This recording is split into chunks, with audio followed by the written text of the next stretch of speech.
तो क्या बीजेपी के राष्ट्रीय अध्यक्ष के लिए अब डेट जो है वो फिक्स हो चुकी है और क्या 21 जुलाई को अब नया राष्ट्रीय अध्यक्ष बीजेपी को मिल जाएगा और कोई कंफ्यूजन अभी भी संजय जोशी के नाम पर है या फिर संजय जोशी ही बीजेपी की कमान संभालेंगे और उसके बाद में यानी कि राष्ट्रीय अध्यक्ष बनने के बाद में क्या मोहन भागवत और मोदी शाह के जो रिश्ते बिगड़े थे क्या वो सही हो पाएंगे या फिर आगे और जो वो है खाई में बदल सकते हैं। जी हाँ दोस्तों, इस वक्त की सबसे बड़ी खबर बीजेपी के राष्ट्रीय अध्यक्ष को लेकर आ रही है। हालांकि काफी समय से ये चर्चाएं हैं कि बीजेपी का राष्ट्रीय अध्यक्ष बदला जाएगा, राष्ट्रीय अध्यक्ष बदला जाएगा। जनवरी 2024 में ही जेपी नड्डा का कार्यकाल खत्म हो गया था, लेकिन लोकसभा चुनाव होने थे देश भर में, इसलिए उनके कार्यकाल को बढ़ाया गया 1 साल के लिए और वो कार्यकाल भी जनवरी 2025 में खत्म हो गया और उसको बीते हुए भी अगर कहें तो 5-6 महीने गुजर चुके हैं, लेकिन बार बार उनके कार्यकाल को 1 महीना 2 महीना करके एक्सटेंड किया जा रहा है क्योंकि इस बात पर सहमति ही नहीं बन पा रही कि नया राष्ट्रीय अध्यक्ष आखिर बनेगा कौन।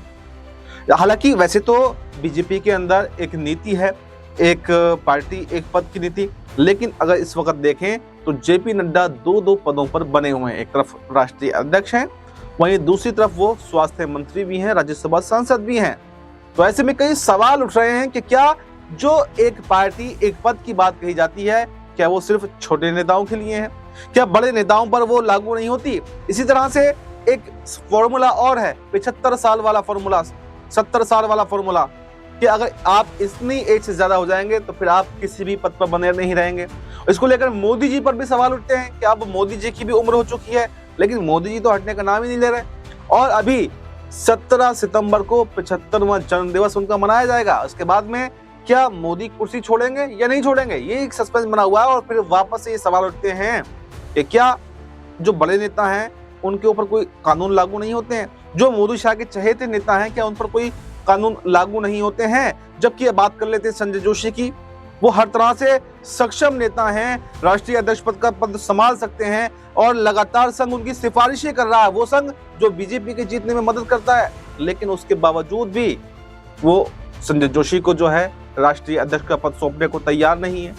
तो ऐसे में विवाद यहाँ पर बढ़ता जा रहा है, लेकिन ये देखना काफी दिलचस्प होगा कि क्या जो 21 तारीख यहाँ पर नियत की गई है, तय की गई है, क्या 21 तारीख को फाइनल नतीजा आ जाएगा और जो देश भर में अगर कहें और बीजेपी की कार्यकर्ता अगर कहें यहाँ पर आंख लगा कर बैठे हैं कि कब राष्ट्रीय अध्यक्ष मिलेगा और उसके हिसाब से नई रणनीति तय की जाएगी, तो क्या वाकई 21 जुलाई को संजय जोशी को कमान मिल सकती है या फिर मोदी शाह अपनी मनमानी करते हुए दिखाई देंगे। हालांकि देखिए काफी नाम चल रहे हैं, आज से 10 नाम इस फहरिस्त में हैं।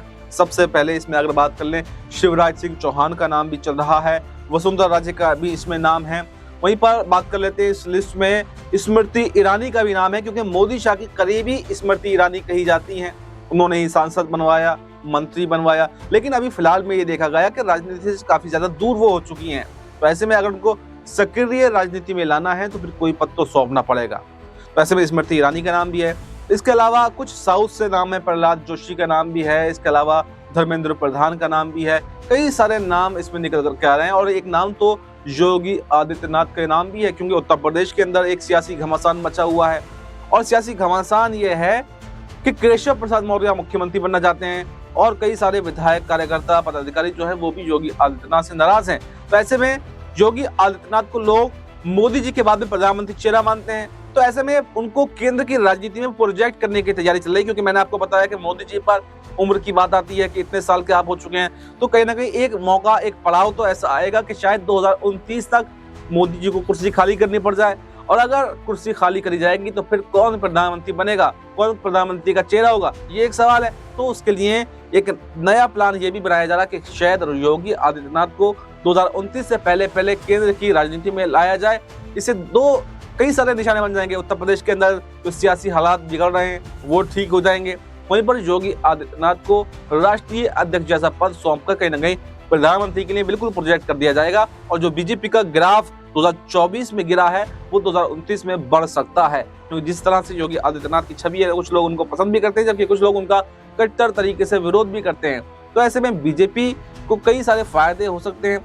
इसके अलावा बात कर लेते हैं, सबसे ज्यादा जो नाम है वो है संजय जोशी का नाम, इसके अलावा नितिन गडकरी का भी नाम है। लेकिन संजय जोशी या नितिन गडकरी के नाम पर मोदी शाह मानने को तैयार नहीं है।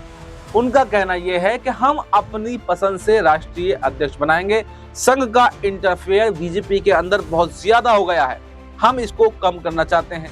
और संघ इस बात पर अड़ा हुआ है कि अगर संजय जोशी को अध्यक्ष नहीं बनाया गया तो फिर हम बीजेपी से अपने रास्ते अलग कर लेंगे। जो हमने नेता भेजे हैं बीजेपी को वो हम सब वापस भी बुला लेंगे, यानी उसमें नितिन गडकरी का नाम भी है, वसुंधरा राजे का नाम भी है।